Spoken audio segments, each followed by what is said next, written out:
Oh, wow, another big fish. Oh my, where's my net?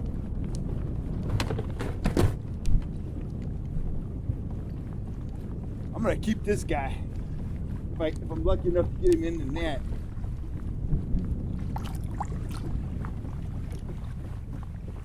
Oh my gosh. He's a stud.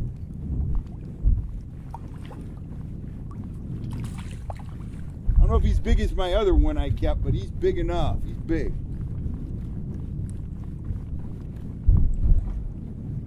I don't have my net.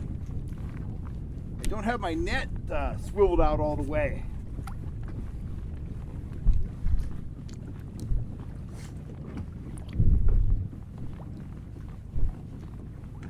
Oh man, he pulled off some line right there. Come on, baby. Oh! Whoa! Just making crazy runs. Oh my gosh. Oh my gosh. Come on, baby. This is a red hot fish. Oh, whoa, whoa, whoa. Oh man. I haven't had a fish smoking my drag like that in a long time. 50-degree water. It's really well oxygenated right now, and they got a lot of stamina. Come on, get your head up. There he is. Wow, look at that. Wow! Oh man, what a way to end the day. Man, let me hold that guy up like this. Look at that. That is a rainbow. That is one big, beautiful fish. Oh my gosh. Man, oh man. Howdy guys, I'm Cal Kellogg, and this is the Fish Hunt Shoot Productions YouTube channel.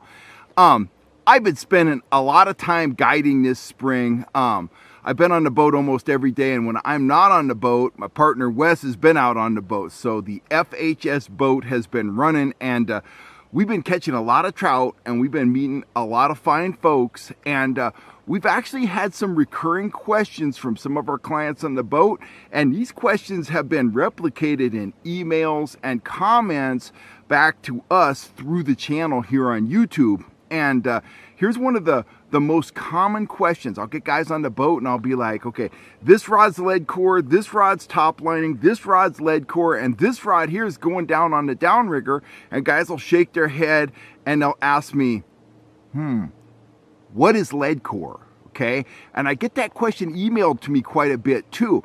Now, it's a very basic question for you, you old timers out there, you experienced guys out there, you're thinking, man, that's a pretty simplistic question. Everybody knows what lead core is.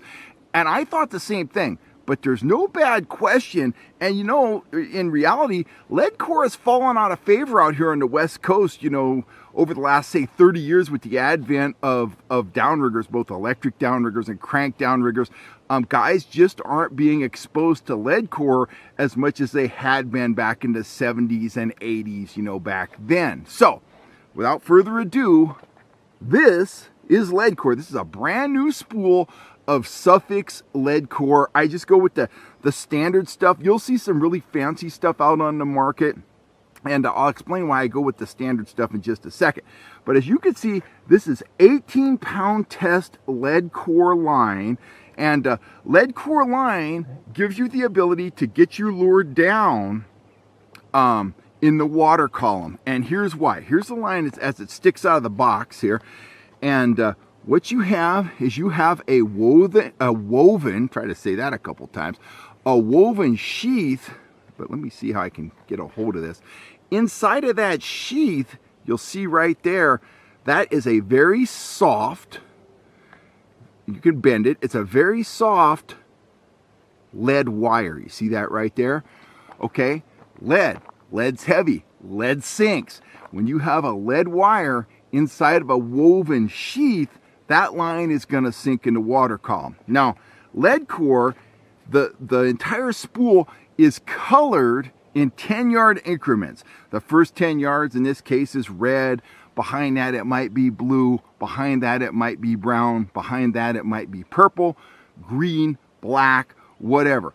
Every 10 yards the color changes. And the rule of thumb is 1 color of Leadcore, 30 feet of Leadcore, when trolling 2 miles an hour with a fly or a spoon, something that doesn't put up a bunch of water resistance, is going to get you down 5 feet in the water column. Now, back in the old days, guys would take huge pen reels and they would put this entire spool of Leadcore on that reel. And there's 10 colors of Leadcore in here.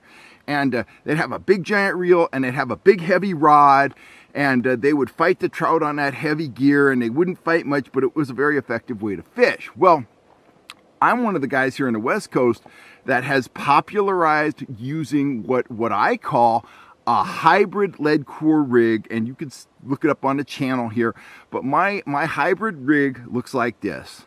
Got a little bit of mono on the spool of the reel to keep things from slipping.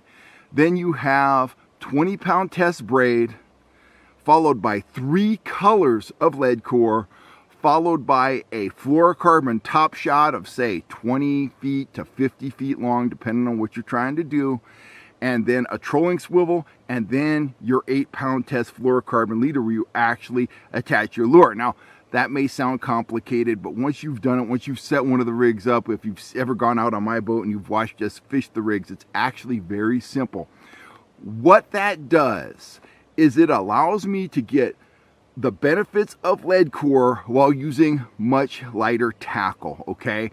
If I put out my 3 colors of Leadcore, I'm 15 feet deep. If I put out 25 feet of that very thin, very strong braided line, I'm 20 feet deep. If I put out 50 feet of my braid, I'm 25 feet deep. And that's about as deep as I go with Leadcore. If the fish are deeper than that, I'm going with downriggers and divers. But I can very comfortably target fish in the top 25 feet of the water column with my hybrid rigs.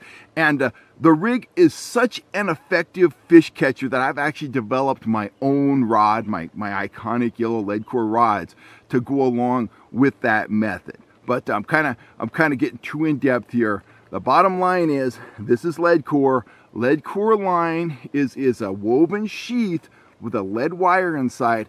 It comes in various weights. It comes in 15-pound test, 18-pound test, 25-pound test.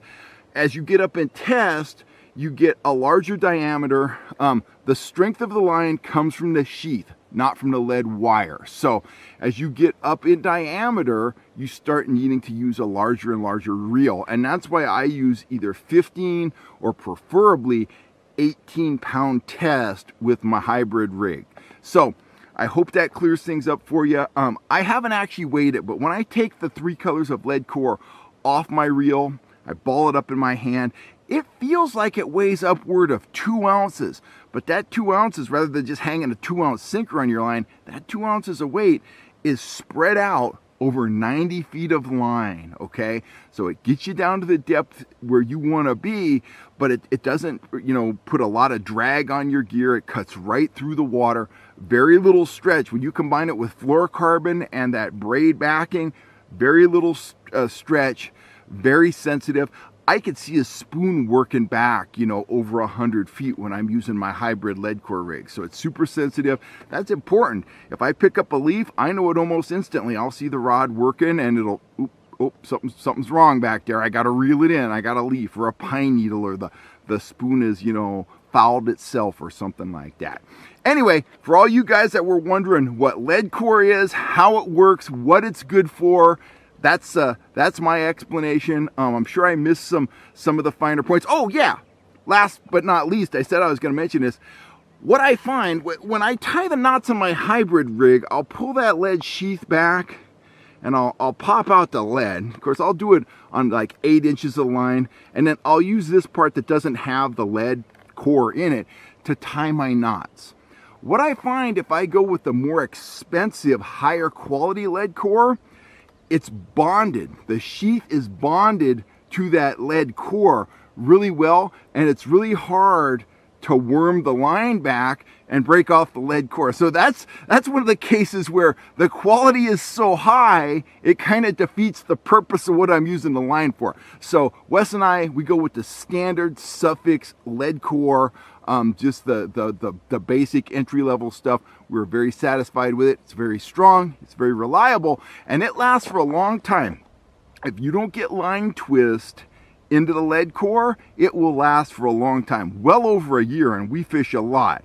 The downfall of lead core, though, is twist. If you get twist in there, it'll start to get bumpy first, and then the lead core will start to break inside. It's still strong, but it's not smooth through the guides. It gobs up in the guides. It needs to be changed. So you want to fight line twist at all costs. And if you haven't tried lead core, I suggest you get some, especially if you fish. We fish it from the big boat a lot, but especially if you fish from a smaller craft, a kayak, a canoe, stuff like that. I try not to use my my downrigger unless I absolutely have to. And you saw that little look on my face. My microphone cord is hanging down there, so I hope we got sound on this. I will check it out, but fingers crossed. Anyway, guys, stuff happens when you're out here in the country filming. I'll catch you next time right here on YouTube. If you're looking for gear, you know where to go. FishHuntShoot.com. I'll catch you later. Stay safe out there.